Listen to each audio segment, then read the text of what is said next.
Hello and welcome to the second of our two primary debates in the race for Syracuse mayor, hosted by syracuse.com. I'm Chris Baker, a reporter and editor here at syracuse.com and the Post-Standard, and I'll be moderating today's debate. Joining me are the two candidates for the Republican Party's nomination for mayor, Thomas Babilon and Janet Burman. Janet is an economist with a background in the energy sector and with the State Workers' Comp Board, and Tom is a lawyer who formerly worked in the city's Corporation Counsel office. The primary election is June 22nd. Early voting begins this Saturday, June 12th. We'll forego opening statements today and instead get right into questions. Tom, the first question about public safety will go to you. Syracuse has seen a significant increase in homicides and violent crime in the last year. What would you do to make the city a safer place? Well, I mean, there's a lot of things that we could do. First thing that we need to do is we need to restore the police budget. I know that the Common Council and the mayor both reduced the budget last year. I think in hindsight, that was a grave mistake. We had the most violent year in history. We're off to another violent year this year. I think 11 homicides so far this year. So we need to restore the police budget. We also need to hire more police. I think we have 360 police officers now, and we really need to get that up. I think Mayor Walsh has said around 430.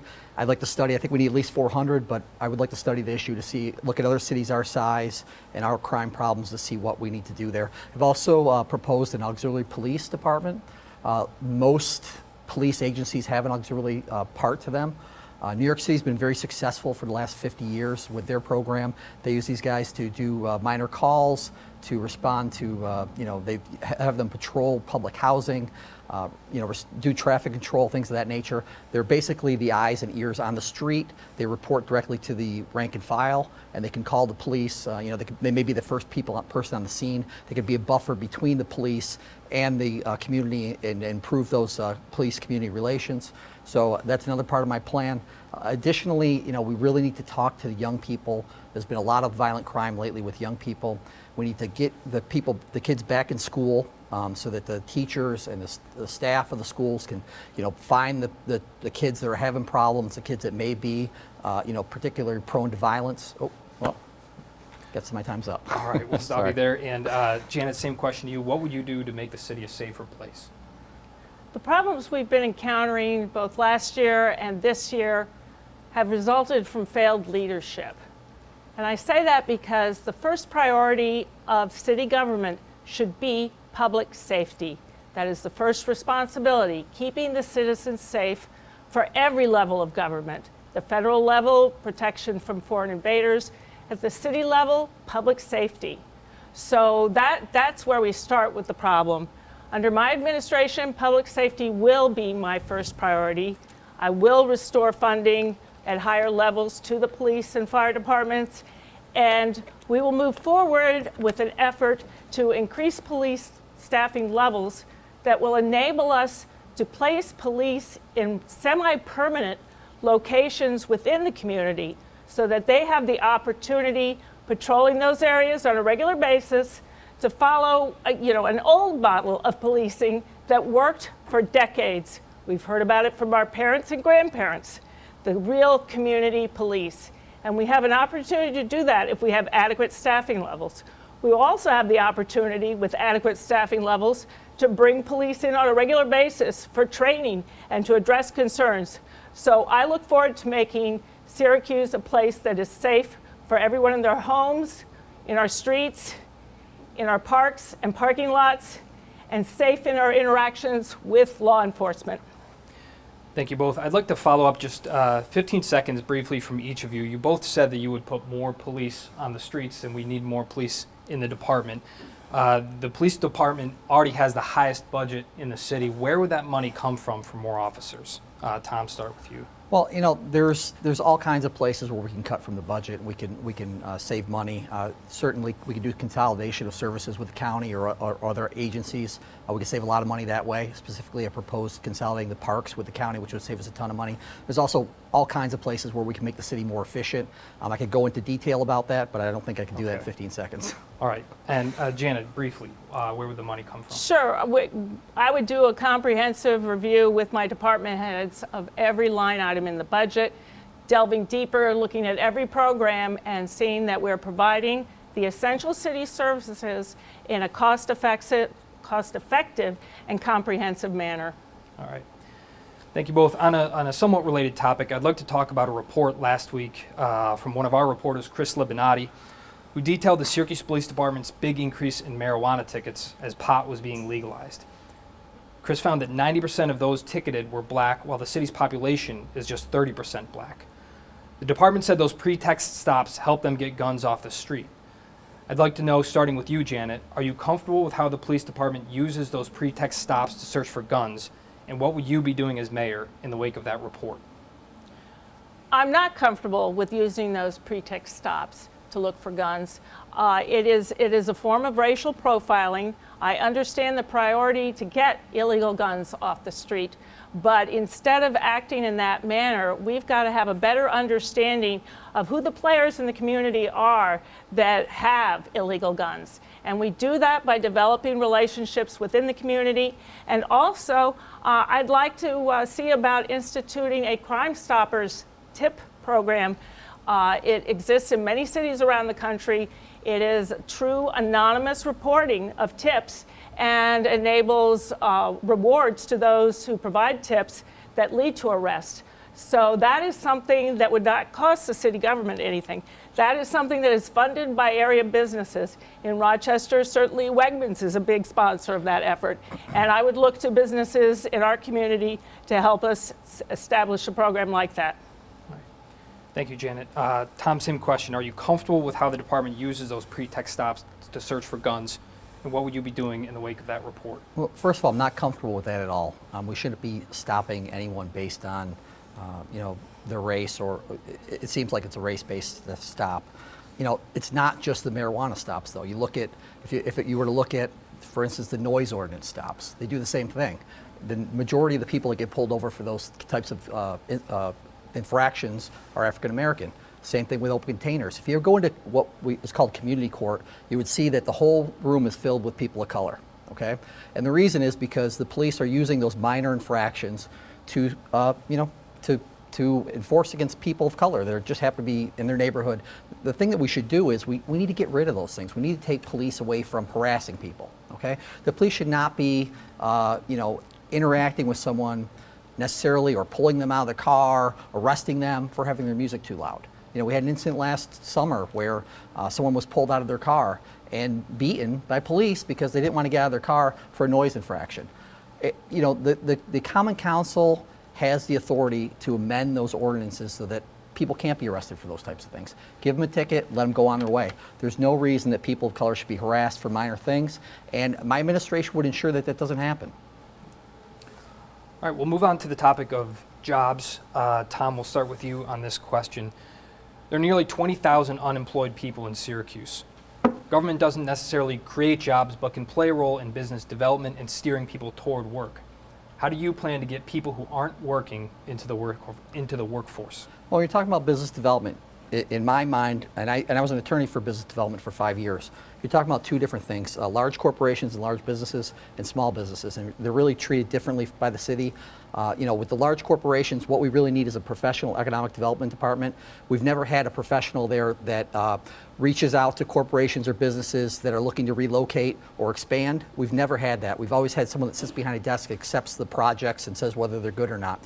We need someone to bring those corporations and businesses here, explain to them all the benefits that Syracuse has. There's lots of benefits for business. So that's where the big businesses. The small businesses, the city does so much to make it difficult for small businesses to succeed here, to even start up. I can tell you, it's something that used to frustrate me incredibly when I worked there, how they would enforce the most minor of rules against businesses, sometimes shutting them down for absolutely no reason, not allowing them to open for absolutely no reason, sometimes months at a time, after they'd already given them approvals for other things. The problem is you've got people at City Hall, you may have 3 or 4 people that you need approvals from. Every single person is telling the business owner something different, and when they go to open, another person comes in and says, no, you're not ready, you need to do something else. So we need to be friendlier to small businesses, especially because a lot of what we can do is just step out of the way. Additionally, we've got the COVID relief money. We can have some small business loans for those people. A lot of businesses went out of business during COVID. A lot of businesses, that were here for decades are now gone. All right, Thank thank you. you, Tom. Janet, same question. How do you plan to get people who aren't working into the workforce?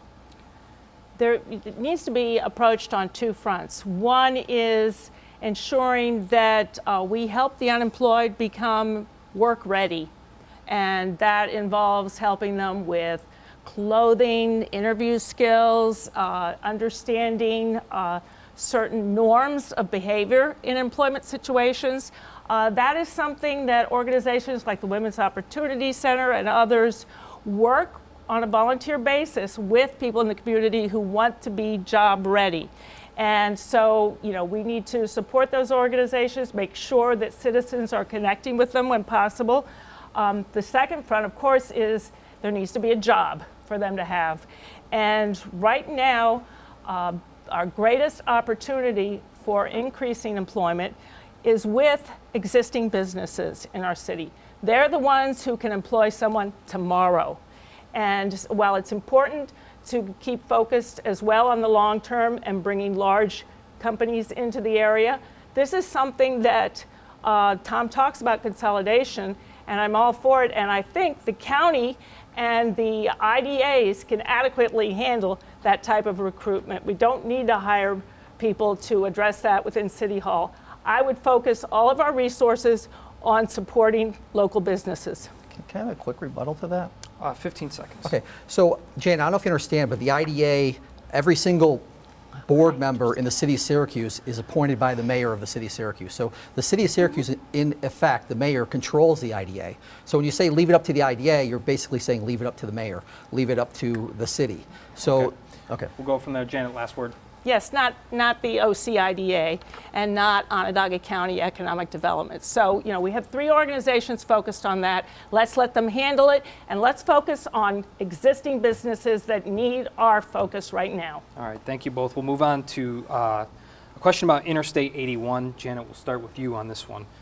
The community grid appears to be a certainty. The demolition of the viaduct and new construction will likely begin next year on the next mayor's watch. Mm-hmm. The next mayor then will be tasked with stewarding the city through the first phase of one of the biggest construction projects in a generation. What keeps you up at night about the 81 project, and what would you do about it? Well, nothing keeps me up at night because I understand, having worked through major transitions in government as well as business, that what we need to do is have an adequate plan for every stage of the process and make sure we are prepared to get around potential disruptions, especially when it comes to traffic patterns that may prevent emergency services, police, fire, EMTs from getting from one side of the construction to the other side of the construction. And so I would put in place a plan for acquiring necessary equipment for the fire department, such as, so that we have equipment staged on both sides of 81 to respond with the jaws of life, et cetera, ladder trucks where needed. And at the same time, make sure that we have covered all our bases for response of emergency vehicles. I think that's the primary concern going through this. As I said, I've done it in business and government. In business, it was looking at major transitions in our markets and in the way we did business. In government, it was looking at major transitions from how things were processed in a government agency. Thank you. Tom, same question. Okay, so first I'd like to say I agree with Janet that traffic disruption is certainly going to be a concern. It's not a major concern for me because I think that the people at DPW can handle that. What I would say are major concerns for me are, first, it's going to be a major construction project. It's going to be huge. It's going to go on for perhaps a decade. So we need to make sure that we have the people in the city that are skilled and to do that. So we need training programs to get people to just be skilled for those construction jobs. So when they come to the city, they're ready to prepare. We're prepared. They can get into those jobs, and that will drive income into the community. Additionally, we need to look at what's going to be left in the landscape after the 81 is removed. There's a huge opportunity for economic development there. And what we need to do is we need to put businesses in there that are going to cater to the people that are coming off the highway and stopping in Syracuse. And that means we're going to have hotels there, we're going to have restaurants there, we're going to have gas stations there, things that are going to create economic activity. They're going to produce sales tax revenue for the city. They're going to create jobs for the city, and it's going to be a great thing. We need to focus on the development that's going to happen after the highway's gone, and we want to make sure it's the correct kind of development that's going to be most beneficial for the city, bring the most income for the city. Just briefly, how do you do that? Well, I mean, the city's involved in all the approvals for zoning. That whole area is going to be zoned. For planning, you have to come to the city for these plans. I mean, obviously, the city's going to have a large say in whether or not what projects go there. Right now, it's not currently zoned for residential projects, so you couldn't put a single-family home there. However, you could put a hotel there. You could put businesses there currently, and the city's going to have to approve those things. And obviously, with the IDA is going to they're going to be asking the IDA for tax benefits, Okay. so that as well. All right, we'll move on. Can from I there. address that point as Sure. well? Final Okay. word. Yes, so my concerns with regards to the development is not just the types of businesses that are located there, but who actually benefits financially. Who's going to own those properties? Who's going to get to do the development? And my concern is largely based on the fact that historically, developers who make major contributions to elected officials and their campaigns are the ones who get the deals. And there's a lot of concern on the south side right now that people in that community are going to be left out of the economic rewards that come from the community grid development. All right, we're about at the halfway point, so we are going to take a break from the policy questions for some lightning round questions. These are going to be quick, one, maybe two-word answers. Try to keep them to one, and we'll go back and forth on each of these. Janet, I think the first one goes to you. Who has the best pizza in Syracuse? You know, we rotate through. We eat a lot of pizza in our house, and we rotate through a lot of the locally owned pizza suppliers. All right, so so- I won't sponsor one with my comments. There's many more than one word, but we'll let it slide. Tom, the best pizza in Syracuse? I'm a little prejudiced because I went to high school with someone who owns a lot of the chains, so I'm going to have to go with OYP. All right. Let me clarify the rules again. We're trying to do one-word answers on these lightning round questions. Next question, Janet. Should the Columbus Monument be taken down?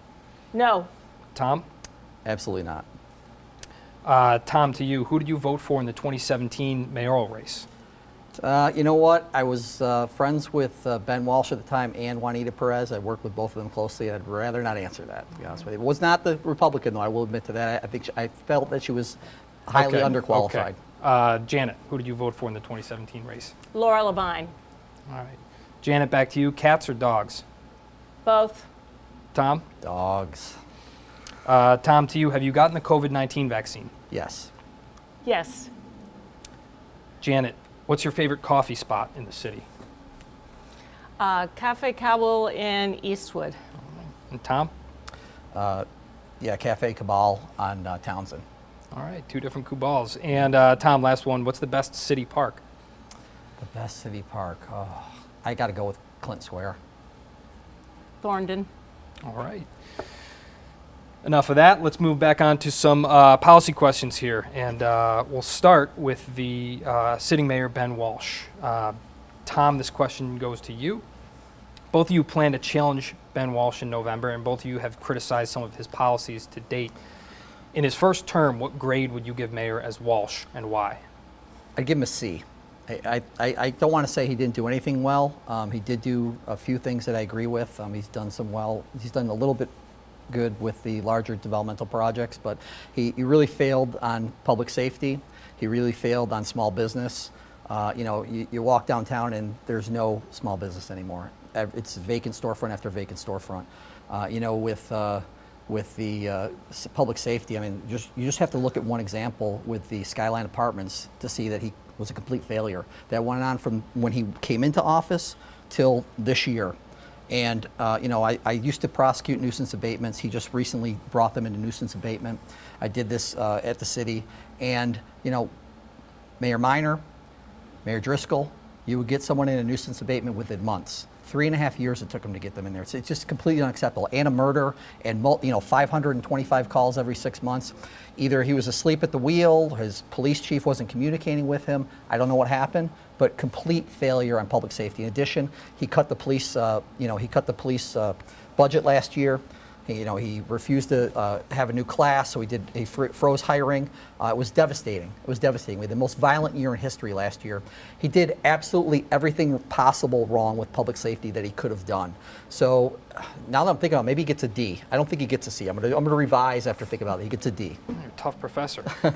Janet, same question to you. What grade would you give Walsh in his first term? Well, I already referred to what's happened as failed leadership, not just on the part of the mayor, but on the part of Common Council. And failed leadership gets you a grade of F. The most important thing is to set the right priorities for government. And by not setting public safety as the first priority, they have failed all citizens in the community. The second thing is establishing clear goals for what's going to take place. And the third thing is providing city employees with the training and the technology and clear expectations so that they can accomplish those goals. And that's the type of leadership I plan to bring to city government. All right. We'll move on. Janet, we'll start with you on this next question. I'd like to talk a little bit about politics. It's been a long time since a Republican was elected mayor in the city of Syracuse, and it's no secret that the Democrats have a pretty significant voter enrollment advantage. What makes you think a Republican has a chance to become the next mayor of Syracuse? Well, not only do I think a Republican has a chance, actually, I think I have a chance of becoming the next mayor. I think I have a very good chance of becoming the next mayor. My message of making a pledge that public safety will be my first priority in city government is a message that's resonating with voters of all political persuasions. And as time goes on, you know, I've been meeting with a lot of people from all parties and no parties, up until recently when my shift understandably had to be to focus just on Democrats. But I have found everyone receptive and excited about my message. And combine that with the fact that I have the connections and the experience in our community to go beyond the role of government and help address some of the problems that have seemed, that have been pervasive and have seemed insolvable, such as the concentrated poverty. You know, I'm planning to use my connections with churches and neighborhood organizations and community organizations, as well as businesses, the universities, and all levels of government to unite our community to address serious problems like that. All right, thank you. Janet, Tom, same question. First of all, I think that the Republicans have a unique opportunity this year. Last election, the Republicans put up a very unqualified candidate, and because of that, she got, I think, 3% of the vote, less than the Green Party. This year, I'm here, and I'm probably, arguably, the most qualified candidate on the ballot. Not just the most qualified Republican candidate, the most qualified candidate, period. I've got 10 years in City Hall. I know city government from the inside out. I've represented every single department head. I've personally advised 3 different mayors. I've personally advised almost every member of the Common Council. I'm clearly the most experienced. Additionally, last time around, almost every single Republican voted for Ben Walsh. I've knocked on 1,000 doors probably this season. 3 Republicans that I've knocked on have said they're going to vote for Ben Walsh. 2 of them worked for him, and 1 of them was his cousin. So he does not have the support of the Republicans this year. So we have a unique opportunity. His vote, Ben Walsh, and whoever the Democratic candidate is, that Democratic vote is going to be split in half this year. The Republicans are going to consolidate. They're going to get behind me, and we're going to win. Additionally, my plan for small business resonates with everyone. You talk to people on the south side, you talk to people on the west side. They all have side hustles. They all have these side jobs that they'd like to do, and they want to create that into a small business. They have these dreams that they want their own small business. And what I'm going to do is I'm going to make Syracuse the most business-friendly city in the state of New York, and they're going to realize their dreams, and that's going to resonate with them, and they're going to vote for me. All right. Next question is going to go to you, Tom. Executives need to have a big vision for the long-term future of a city. So let's think big for a moment. What's one great idea you have, a unique great idea, that could reshape the city for the next generation? Well, I would say my most unique idea, and it's to Syracuse, is the Auxiliary Police Department. I've been pushing this since I've worked at City Hall. I talked to 2 different mayors about this, and both mayors said, oh, we could never do that because the police union would never go for it.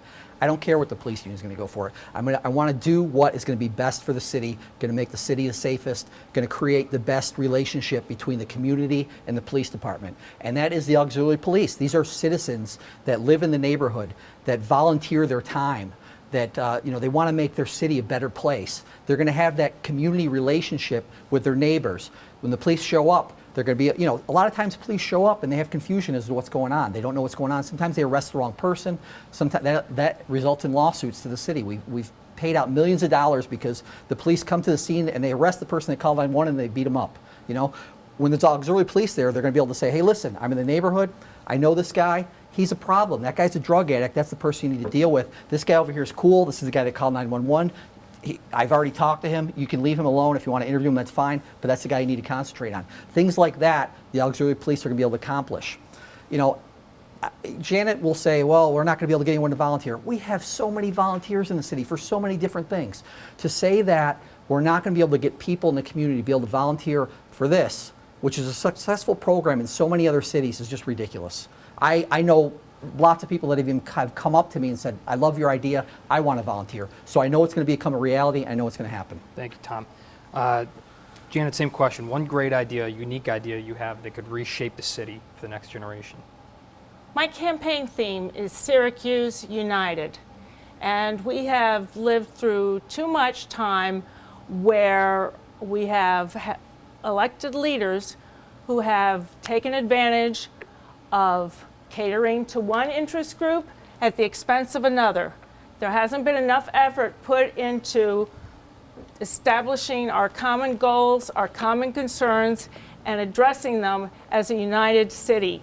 And so my vision for Syracuse United, as I touched on earlier, with bringing together a whole range of resources from individuals and families all the way to, you know, federal government and everything in between, is a transformative perspective on how we can address problems that I'm an impatient person. You know, why are we still dealing with lead when I worked on this issue 30 years ago when I first moved to the city of Syracuse? We should not still have to be dealing with it. And it takes someone to say, we're not going to put up with this anymore. We're going to solve this problem. And we have ways to solve it. And we have community partners like the Community Foundation that want to step up and help us do this. So that is my vision for the city, Syracuse United. All right.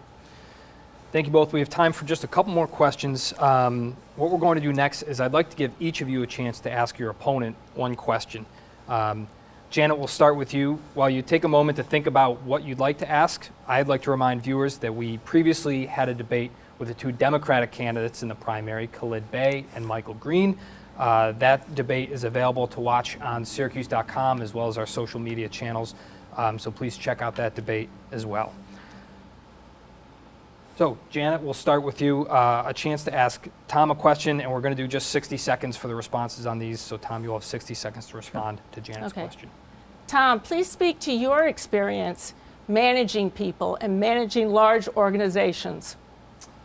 Well, I've managed attorneys at the law department. I managed the housing division. And during that period of time, I was able to increase... You managed the housing division? Yes, I did. I ran the housing division for the city of Syracuse for 2 years. And during that time period, I was able to increase efficiency in over 50%.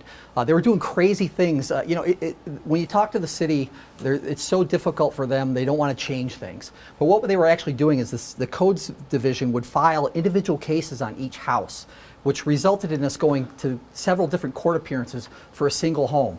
And what I did was I said, hey, listen, this is crazy. I'm a lawyer. This isn't how you do things. How you do things is you put all your causes of action into one complaint and you file that one complaint. So what I was able to do is consolidate that, and we were able to go to one court appearance instead of 7. So we increased our efficiency 7-fold. In addition to that, I was able to create a special part of the Supreme Court, whereas before we were going to several different judges, one judge heard all the cases instead of several different judges. So instead of 5 days a week in court, we were there one day a month. All right. Thank you, Tom. I'd like to give you a chance now to ask Janet a question. Janet, what experience do you have in municipal government?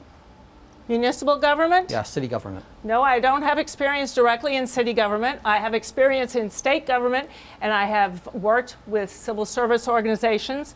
I understand the constraints of the union contracts and how to work within those parameters in order to accomplish what we need to do with employees. I understand how to motivate employees in a civil service system because they, in fact, can be motivated to perform their best when they, as I said earlier, when they're given the tools, the training, and clear expectations. And that is the type of person I'm going to hire to head departments in city government so that we can have the most effective workforce possible. All right, we're going to wrap up with one final question, and you'll each have 60 seconds for this question as well. Janet, we'll start with you. You're both Republicans hoping to take on Ben Walsh as well as whoever the Democrats elect this month. What makes you a better challenger to Walsh and to the Democrats than your opponent?